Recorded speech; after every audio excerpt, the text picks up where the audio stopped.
ആകാശവാണി.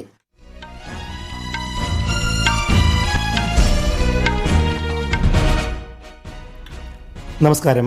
വാർത്തകൾ വായിക്കുന്നത് Anilkumar.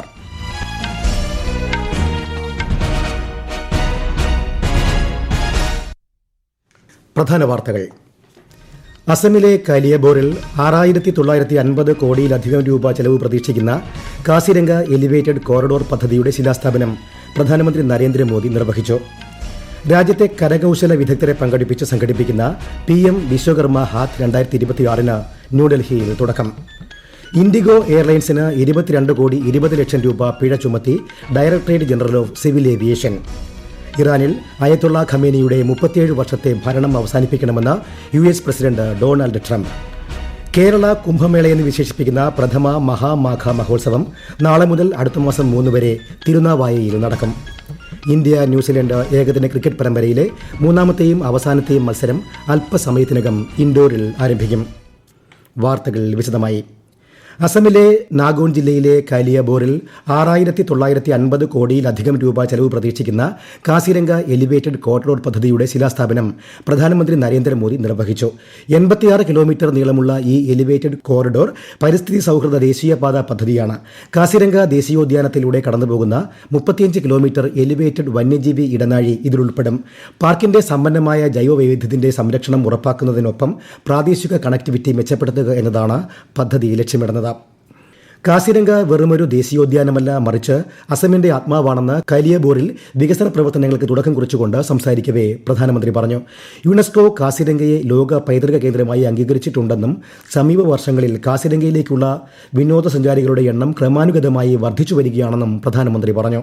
Kaziranga elevated corridor और नई रेल सेवाओं से असम के लोगों के लिए नई संभावनाएं तैयार होगी. मैं असम की जनता और देशवासियों को इन महत्वपूर्ण परियोजनाओं के लिए बधाई देता हूं. पिछले कुछ वर्षों में काजीरंगा में पर्यटकों की संख्या में लगातार बढ़ोतरी हुई है. PM വിശ്വകർമ്മ പദ്ധതി പ്രകാരം കരകൌശല വിദഗ്ധരെ പങ്കെടുപ്പിച്ച് സംഘടിപ്പിക്കുന്ന PM വിശ്വകർമ്മ ഹാത്ത് 2026 ന്യൂഡൽഹിയിൽ തുടക്കം.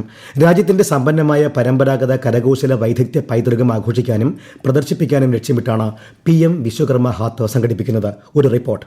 രാജ്യത്തെ കരകൌശല വിദഗ്ധർക്ക് അവരുടെ കരകൌശല ഉൽപ്പന്നങ്ങൾ ദേശീയ അന്തർദേശീയ വിപണിയിൽ പ്രദർശിപ്പിക്കാനും വിൽക്കാനുമുള്ള പ്രമുഖ വേദിയാണ് PM വിശ്വകർമ്മ ഹാത്ത്. രാജ്യത്തുടനീളമുള്ള എല്ലാ സംസ്ഥാനങ്ങളിൽ നിന്നും കേന്ദ്രഭരണ പ്രദേശങ്ങളിൽ നിന്നുമുള്ള 117ലധികം കരകൌശല വിദഗ്ധർ പരിപാടിയിൽ പങ്കെടുക്കും. PM വിശ്വകർമ്മ പദ്ധതിയുടെ ഗുണഭോക്താക്കൾക്ക് വിപണി വർദ്ധിപ്പിക്കാനും സുസ്ഥിരമായ ഉപജീവന അവസരങ്ങൾ സൃഷ്ടിക്കാനും പ്രദർശനം സഹായിക്കും. നിരവധി വിദേശ പ്രതിനിധികളെ പ്രധാനമന്ത്രി വിശ്വകർമ്മ ഹാത്തിലേക്ക് ക്ഷണിച്ചിട്ടുണ്ട്. ഈ മാസം 31 പരിപാടി അവസാനിക്കും. News desk, Akashvani. കഴിഞ്ഞ മാസം ആദ്യവാരത്തിലുണ്ടായ വിമാനം റദ്ദാക്കൽ, വൈകി പുറപ്പെടൽ എന്നിവയെ തുടർന്ന് directorate general of civil aviation IndiGo എയർലൈൻസിന് 22 കോടി 20 ലക്ഷം രൂപ പിഴ ചുമത്തി. ഇത് സംബന്ധിച്ച് അന്വേഷണം നടത്തുന്നതിന് നിയോഗിച്ച 4 അംഗ സമിതിയുടെ വിശദമായ വിലയിരുത്തലിന് ശേഷമാണ് നടപടി. പാർലമെന്റിന്റെ ബജറ്റ് സമ്മേളനം ഈ മാസം 28 ആരംഭിക്കും. രാഷ്ട്രപതി ദ്രൌപദി മുർമുവിന്റെ നയപ്രഖ്യാപന പ്രസംഗത്തോടെയാണ് സമ്മേളനത്തിന് തുടക്കമാവുക. ഫെബ്രുവരി 1 കേന്ദ്ര ബജറ്റ്. ബജറ്റിന് മുന്നോടിയായുള്ള സാമ്പത്തിക സർവേ ഈ മാസം 29 പാർലമെന്റിൽ സമർപ്പിക്കും. JEE മെയിൻ 1ാം സെഷൻ പരീക്ഷയുടെ അഡ്മിറ്റ് കാർഡുകൾ ദേശീയ ടെസ്റ്റിംഗ് ഏജൻസി പുറത്തിറക്കി. ഈ മാസം 21 24 ഇടയിൽ BE BTech പേപ്പർ 1 എഴുതുന്നവരുടെ അഡ്മിറ്റ് കാർഡാണ് പുറത്തിറക്കിയത്. JEE main.nta.nic.in എന്ന വെബ്സൈറ്റിൽ നിന്ന് അഡ്മിറ്റ് കാർഡ് ഡൗൺലോഡ് ചെയ്യാം. ഇന്ത്യയുടെയും ജപ്പാന്റെയും തീര സംരക്ഷണ സേനകൾ മുംബൈയിൽ സംയുക്ത പരിശീലനം നടത്തി. ഇൻഡോ പസഫിക് മേഖലയോടുള്ള ഇരു രാജ്യങ്ങളുടെയും ശക്തമായ സമുദ്ര പങ്കാളിത്തവും പ്രതിബദ്ധതയും ഊട്ടിയുറപ്പിക്കുന്നതായിരുന്നു പരിശീലനം. ഇതോടനുബന്ധിച്ച് ജപ്പാൻ തീര സംരക്ഷണ സേന കമാൻഡിന്റെ നേതൃത്വത്തിലുള്ള ഉന്നതതല പ്രതിനിധി സംഘം ഇന്നലെ ഇന്ത്യൻ തീര സംരക്ഷണ സേന റീജിയണൽ ഹെഡ്ക്വാർട്ടേഴ്സ് സന്ദർശിച്ചു. ഇറാനിൽ അയത്തുള്ള ഖമേനിയുടെ 37 വർഷത്തെ ഭരണം അവസാനിപ്പിക്കണമെന്ന് US പ്രസിഡന്റ് ഡൊണാൾഡ് ട്രംപ്. രാജ്യത്ത് അക്രമങ്ങൾ പൊട്ടിപ്പുറപ്പെട്ടതിന് ഖമേനിയെ അദ്ദേഹം കുറ്റപ്പെടുത്തി. ഇറാനിൽ പ്രതിഷേധക്കാരെ ശിക്ഷിക്കുമെന്ന് ഖമേനി പറഞ്ഞതിന് പിന്നാലെയാണ് ട്രംപിന്റെ പരാമർശം. അതേസമയം രാജ്യത്തിന്റെ പ്രതിസന്ധിയിലായ സമ്പദ് വ്യവസ്ഥയ്ക്കെതിരെ ഡിസംബർ 28 പൊട്ടിപ്പുറപ്പെട്ട പ്രതിഷേധങ്ങൾ അടിച്ചമർത്താൻ ശക്തമായ നടപടികൾ സ്വീകരിച്ചതിനെ തുടർന്ന് ഇറാനിൽ സമാധാന അന്തരീക്ഷം തിരിച്ചെത്തുകയാണ്. ഈ വാർത്തകൾ ആകാശവാണിയിൽ നിന്ന്. ആകാശവാണി വാർത്തകളും വാർത്താ അധിഷ്ഠിത പരിപാടികളും all India radio news Thiruvananthapuram YouTube ചാനലിലും at all India radio news Thiruvananthapuram Facebook പേജിലും AIR ന്യൂസ് _തിരുവനന്തപുരം ഇൻസ്റ്റഗ്രാം അക്കൌണ്ടിലും at AIR news _TVM X ഹാൻഡിലും ലഭ്യമാണ്. ഇന്ത്യ ന്യൂസിലാൻഡ് ഏകദിന ക്രിക്കറ്റ് പരമ്പരയിലെ മൂന്നാമത്തെയും അവസാനത്തെയും മത്സരം ഇന്ന് ഇൻഡോറിലെ ഹോൾക്കർ സ്റ്റേഡിയത്തിൽ ഉച്ചയ്ക്ക് 1:30 മത്സരം ആരംഭിക്കും. ഇരുവരും ഓരോ കളികൾ ജയിച്ച് പരമ്പരയിൽ ഒപ്പത്തിനൊപ്പമാണ്. കേരള കുംഭമേള എന്ന് വിശേഷിപ്പിക്കുന്ന പ്രഥമ മഹാമാഘ മഹോത്സവം നാളെ മുതൽ ഫെബ്രുവരി 3 വരെ തിരുനാവായയിൽ നടക്കും. മാഘ ഗുപ്ത നവരാത്രി ആരംഭദിനമായ നാളെ രാവിലെ 11-ന് ഗവർണർ രാജേന്ദ്ര വിശ്വനാഥ് ഹാർലേക്കർ ധ്വജാരോഹണം നടത്തി മേള ഉദ്ഘാടനം ചെയ്യും. നാവാമുകുന്ദ ക്ഷേത്ര പരിസരത്തും ഭാരതപ്പുഴയിലും ഒരുക്കങ്ങൾ അന്തിമഘട്ടത്തിലാണ്.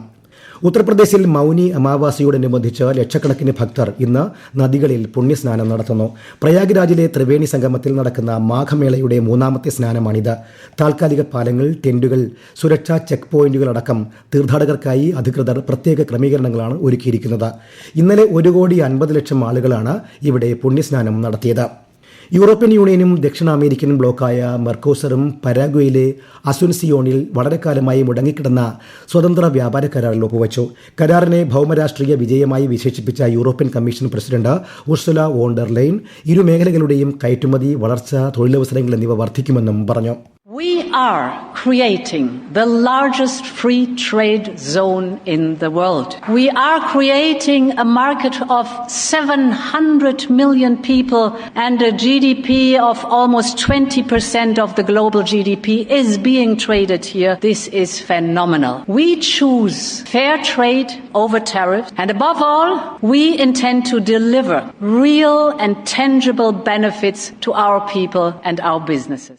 കേന്ദ്ര സർക്കാരിന്റെ വിവിധ പദ്ധതികളെക്കുറിച്ച് ആകാശവാണി പ്രാദേശിക വാർത്താ വിഭാഗം തയ്യാറാക്കുന്ന പ്രത്യേക ചർച്ചകൾ തിങ്കളാഴ്ച ഒഴികെയുള്ള ദിവസങ്ങളിൽ പ്രക്ഷേപണം ചെയ്യുന്നു. സർക്കാർ പദ്ധതികളെക്കുറിച്ചുള്ള വിശദമായ വിവരങ്ങൾ ജനങ്ങളിൽ എത്തിക്കുകയാണ് ലക്ഷ്യം. പ്രധാനമന്ത്രി മത്സ്യ സമ്പാദ യോജനയെക്കുറിച്ചുള്ള ചർച്ചയുടെ ആദ്യ ഭാഗം ഇന്ന് രാത്രി 11 മണിക്ക് കേൾക്കാം. ബംഗ്ലാദേശിൽ വർദ്ധിച്ചുവരുന്ന അക്രമവും അരാജകത്വവും തടയാൻ സർക്കാർ അടിയന്തര നടപടി സ്വീകരിക്കണമെന്ന് ആവശ്യപ്പെട്ട് രാജ്യത്തെ വിവിധ ന്യൂനപക്ഷ സമൂഹങ്ങൾ ധാക്കയിലെ നാഷണൽ പ്രസ് ക്ലബിന് മുന്നിൽ ഒത്തുകൂടി. സ്വാതന്ത്ര്യസമര സേനാനിയും സുപ്രീം കോടതിയിലെ മുതിർന്ന അഭിഭാഷകനുമായ JK പാൽ അധ്യക്ഷത വഹിച്ച പ്രതിഷേധ റാലിയിൽ നിരവധി പേർ പങ്കെടുക്കുകയും ഐക്യദാർഢ്യം പ്രകടിപ്പിക്കുകയും ചെയ്തു. നിയമവാഴ്ച പുനഃസ്ഥാപിക്കാൻ അടിയന്തര നടപടികൾ സ്വീകരിക്കണമെന്ന് അവർ ആവശ്യപ്പെട്ടു. ബംഗ്ലാദേശിൽ സർക്കാരുകളോട് സത്യം പറയാൻ കഴിവുള്ള ഒരേയൊരു ഉപാധി സ്വതന്ത്ര പത്രപ്രവർത്തനമാണെന്നും മാധ്യമങ്ങൾക്കെതിരായ ആക്രമണങ്ങൾ ജനാധിപത്യത്തിനും അടിസ്ഥാന സ്വാതന്ത്ര്യങ്ങൾക്കും ഭീഷണിയാണെന്നും ധാക്കയിൽ നടന്ന മീഡിയ കൺവെൻഷൻ 2026 എഡിറ്റർമാരും മാധ്യമ നേതാക്കളും അഭിപ്രായപ്പെട്ടു. സർക്കാരുകൾ പലപ്പോഴും പാർട്ടി അംഗങ്ങളുടെയും ഉദ്യോഗസ്ഥ വൃന്ദത്തിന്റെയും പ്രശംസയാൽ ചുറ്റപ്പെട്ടിരിക്കുന്നു. എന്നാൽ സ്വതന്ത്ര പത്രപ്രവർത്തനം മാത്രമാണ് അഴിമതി, നയപരമായ പരാജയങ്ങൾ, പൊതുജനങ്ങളുടെ അതൃപ്തി എന്നിവ തുറന്നു കാട്ടുന്നതെന്നും മുതിർന്ന മാധ്യമപ്രവർത്തകർ പറഞ്ഞു. പഞ്ചാബിലെ അതിർത്തി സംരക്ഷണ വേലി അന്താരാഷ്ട്ര അതിർത്തിയോട് അടുപ്പിക്കാൻ തത്വത്തിൽ അംഗീകരിച്ച കേന്ദ്രം പഞ്ചാബിന്റെ അതിർത്തി മേഖലയിലെ കർഷകർക്ക് നിലവിൽ സംരക്ഷണ വേലിക്ക് അപ്പുറത്തുള്ള ആയിരക്കണക്കിന് ഏക്കർ കൃഷിഭൂമിയിൽ തടസ്സമില്ലാതെ കൃഷി ചെയ്യുന്നതിന് ഈ നീക്കം വഴിയൊരുക്കും. പാകിസ്ഥാനുമായി 532 കിലോമീറ്റർ നീളമുള്ള അതിർത്തി പങ്കിടുന്ന പഞ്ചാബിലെ നൂറുകണക്കിന് കർഷകർക്ക് നിലവിൽ ഭൂമി ഉഴുതുമറിക്കുന്നതിന് സുരക്ഷാ കാരണങ്ങളാൽ അതിർത്തി സുരക്ഷാ സേനയുടെ അനുമതി ആവശ്യമാണ്. ശബരിമല മകരവിളക്ക് തീർത്ഥാടനത്തിന്റെ സമാപന ചടങ്ങുകൾക്ക് തുടക്കമായി. തിരുവാഭരണ വിഭൂഷിതനായ അയ്യപ്പ ദർശനം ഇന്നലെ രാത്രി അത്താഴപൂജയോടെ അവസാനിച്ചു. മണിമണ്ഡപത്തിൽ മകരസംക്രമ ദിനം മുതൽ 5 ദിവസത്തേക്ക് നടക്കുന്ന കളമെഴുത്തിന് ഇന്ന് സമാപനമാകും. 64ാമത് കേരള സ്കൂൾ യുവജനോത്സവത്തിന് ഇന്ന് കൊടിയിറങ്ങും. വൈകുന്നേരം തേക്കിൻകാട് മൈതാനത്ത് നടക്കുന്ന സമാപന സമ്മേളനം പ്രതിപക്ഷ നേതാവ് VD സതീശൻ ഉദ്ഘാടനം ചെയ്യും. പ്രധാന വാർത്തകൾ വീണ്ടും. അസമിലെ കാലിയബോറിൽ 6,950 കോടിയിലധികം രൂപ ചെലവ് പ്രതീക്ഷിക്കുന്ന കാസിരംഗ എലിവേറ്റഡ് കോറിഡോർ പദ്ധതിയുടെ ശിലാസ്ഥാപനം പ്രധാനമന്ത്രി നരേന്ദ്രമോദി നിർവഹിച്ചു. രാജ്യത്തെ കരകൗശല വിദഗ്ധരെ പങ്കെടുപ്പിച്ച് സംഘടിപ്പിക്കുന്ന PM വിശ്വകർമ്മ ഹാത്ത് 2026 ന്യൂഡൽഹിയിൽ തുടക്കം. ഇൻഡിഗോ എയർലൈൻസിന് 22,20,00,000 രൂപ പിഴ ചുമത്തി directorate general of civil aviation. ഇറാനിൽ അയത്തുള്ള ഖമേനിയുടെ 37 വർഷത്തെ ഭരണം അവസാനിപ്പിക്കണമെന്ന് US president Donald Trump. Kerala കുംഭമേളയെന്ന് വിശേഷിപ്പിക്കുന്ന പ്രഥമ മഹാമാഘ മഹോത്സവം നാളെ മുതൽ അടുത്ത മാസം 3 വരെ തിരുനാവായയിൽ നടക്കും. ഇന്ത്യ ന്യൂസിലാൻഡ് ഏകദിന ക്രിക്കറ്റ് പരമ്പരയിലെ മൂന്നാമത്തെയും അവസാനത്തെയും മത്സരം അല്പസമയത്തിനകം ഇൻഡോറിൽ ആരംഭിക്കും. വാർത്തകൾ കഴിഞ്ഞു. അടുത്ത വാർത്താ പ്രക്ഷേപണം വൈകിട്ട് 3 മണിക്ക്.